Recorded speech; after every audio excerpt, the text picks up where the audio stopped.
Hi guys, John here, Common Sense Outdoors. So while we're out here playing around with arrows and whatnot on the bench, I got one of my arrow boxes out here. I wanted to show you something else. So I'm going to grab the camera, put you down here on the bench where you can see closer what I'm talking about. Ooh, hang on, here we go. Ah! Okay, you're alright, you made it. Okay, I'm not supposed to see that one yet. That's the surprise. Now, if you were making a kit that you were adding an aspect like this sling bow, or you just wanted to have some arrow tips for a bug out bag or whatever the case may be, something to go with your 3-piece arrows, you could go with some high quality broadheads. You see the blades are in a nice little package, fairly compact. You could fit all this into something small, into a kit. Those are Muzzies. Actually, Thunderheads are one of my favorites.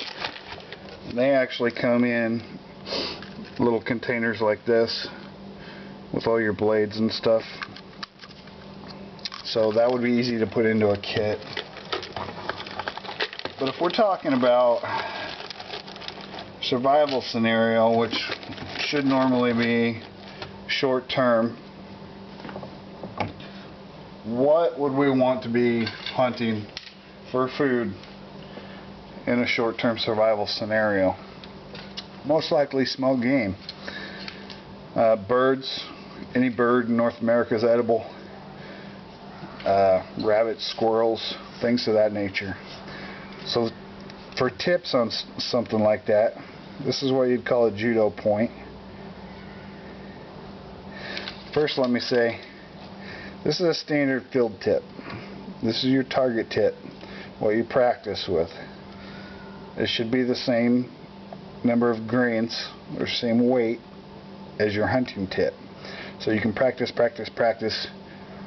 with this tip and then switch to your hunting tip and get the same result. What's wrong with shooting, let's say we shot a grouse with this field tip. Would it kill the grouse? Absolutely. The problem with it is, especially if you're shooting out of a compound bow, because I've done this will pass clean through the grouse or quail, clean through and keep going. It'll kill them, but they could fly for a while. Trust me, I've been there. And I actually was trying to pin a bird to a bank, and it just didn't work out like I thought it was going to, but I got the bird. So by going to something like this, your judo tip, you can see the wires stick out.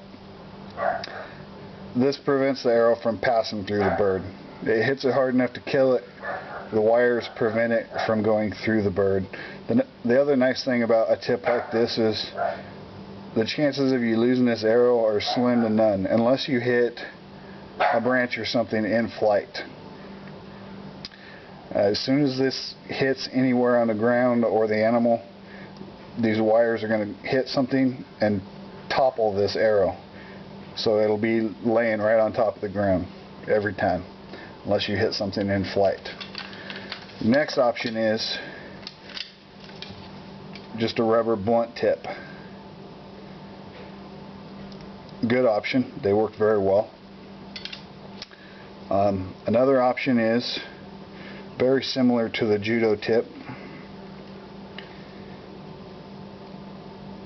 and all that is wires that I bent into a circle and put behind a field tip. I don't know, a long time ago I made that. It works. But let's talk about an even easier way to go.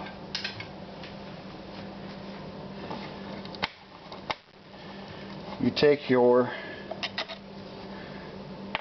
arrow, you take your field tip,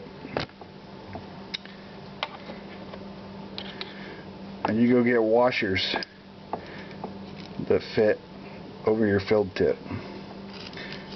You just screw on your field tip. Now you have a bird tip, small game tip, squirrel, rabbit. Whatever you thump with this is going to die as far as small game goes. And again, as soon as this hits something, it's going to hit that washer and topple your arrow. Your arrow is going to be real easy to find. It will fly.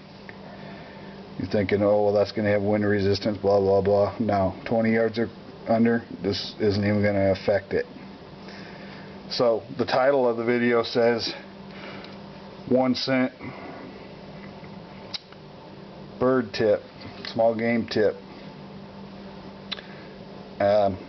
So is that washer 1 cent? I don't know. I don't know how much that washer is. I had a package of them in my toolbox and I just grabbed some. But there is a way that it's a 1 cent small game tip. And that's just take a, what size is that? 13/64. 13/64 drill bit directly through the center of a penny. Will do the same exact thing as this washer. You'll have yourself a small game tip for a penny. Alright guys, another good option for a kit is your mechanical broadheads. Take up almost no space.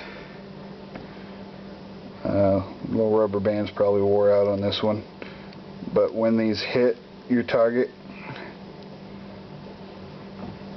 they'll fold out. Go full-on cutting broadhead. Not legal for a lot of things in a lot of places. Check your regulations. But when it comes to a survival scenario, regulations get thrown out the door. So if you have a mechanical broadhead and you want to put it in a kit, that's another way to go. But in my opinion, that's a different scenario. You're talking a long-term scenario to need broadheads instead of small game tips. So I didn't drill out a penny to show you that because it's not legal to deface money. So I'm not saying to go do it, but it could be done, I would think. But otherwise, I don't know, what's this washer cost? 2.5, 3 cents a piece. Just get you a field tip, take it to the hardware store, go around until you find a washer that fits in there, just like that. There's your small game tip. Alright guys, thanks for watching. I hope you liked the little tips and tricks. More videos coming to you soon.